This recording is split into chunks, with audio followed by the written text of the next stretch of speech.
السلام علیکم۔ ایک شخص بیمار ہوا تو اس نے ابتدائی طور پر گھریلو ٹوٹکے استعمال کیے اور محلے کے حکیم سے بھی دوائی لی، لیکن آفاقہ نہ ہوا۔ آخرکار شہر کے ایک ماہر طبیب کے پاس گیا۔ طبیب نے بیماری کی مکمل تفصیل پوچھی، نبض کا مشاہدہ کیا اور اچھی طرح طبی معائنہ کیا۔ طبیب نے اپنی تشخیص مکمل کی اور مریض کو تسلی دی کہ فکر کی کوئی بات نہیں، تمہاری بیماری کا علاج ہو جائے گا اور تم جلد شفا یاب ہو جاؤ گے۔ اس وقت کے حکماء مرض کی نوعیت کے مطابق مقامی جڑی بوٹیوں سے نسخے تیار کیا کرتے تھے۔ حکیم صاحب نے اسے کہا کہ نسخے میں استعمال ہونے والی تمام جڑی بوٹیاں موجود ہیں، لیکن ایک چیز میرے پاس موجود نہیں، تمہیں خالص شہد کا بندوبست کرنا ہوگا۔ میرے دواخانہ میں فی الحال ختم ہو چکا ہے اور مصروفیت کی وجہ سے جلد بندوبست نہیں کر سکتا، اس لیے تم کوشش کرو اور ایک پاؤ شہد کہیں سے لا کر دو تاکہ تمہارا نسخہ تیار کیا جائے۔ وہ مجبور شخص ہر جگہ پھرا، لوگوں کے دروازے کھٹکھٹائے، جنگل میں بھی ڈھونڈا، لیکن شہد کہیں سے بھی دستیاب نہ ہو سکا، کیونکہ یہ شہد کا موسم نہیں تھا۔ جب ہر جگہ سے مایوسی ہوئی تو وہ بیچارہ بادشاہ کے دربار میں حاضر ہوا۔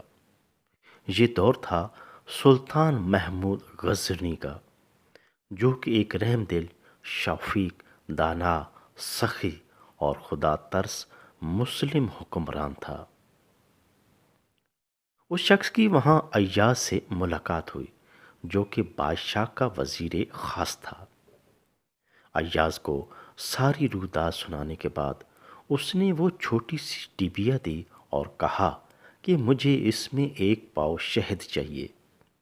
آپ بادشاہ سلامت کو مطلع کریں تاکہ وہ میری پریشانی کو حل کر سکیں۔ ایاز نے کہا، آپ تشریف رکھیے، میں بادشاہ سلامت تک تمہاری بات پہنچاتا ہوں۔ ایاز وہ ڈبیا لے کر بادشاہ کے سامنے حاضر ہوا اور عرض کی کہ بادشاہ سلامت، ایک بیمار سائل کو دوائی بنانے کے لیے شہد کی ضرورت ہے۔ اگر آپ اجازت دیں تو شاہی باورچی خانے میں موجود شہد کے ذخیرے میں سے اس ڈبیا کو بھر کر اس کو دے دیا جائے۔ بادشاہ نے ایاز کے ہاتھ سے وہ ڈبیا لی اور ایک طرف رکھ دی۔ ایاز کو حکم دیا کہ شہد کے 3 بڑے کنستر اٹھا کے سیل کو دے دیے جائیں۔ ایاز نے حیران ہو کر کہا، حضور، اس کو محض 1 پاؤ شہد کی ضرورت ہے، لیکن آپ 3 بڑے کنستر دینے کا حکم دے رہے ہیں۔ بادشاہ نے ایاز کو اپنے قریب بلایا اور کہا، ایاز، وہ ایک غریب مزدور آدمی ہے، اس نے اپنی حیثیت کے مطابق شہد مانگا ہے، مگر ہم بادشاہ ہیں، ہم اپنی حیثیت کے مطابق دیں گے، لہٰذا اس سے 3 کنستر شہد کے ساتھ اس کی مالی مدد کرو اور کچھ غلہ بھی دو تاکہ وہ بال بچوں کے کھانے پینے اور اپنی مزدوری کی پریشانی کی فکر سے آزاد ہو کر اچھی طرح اپنا علاج معالجہ کروا سکے۔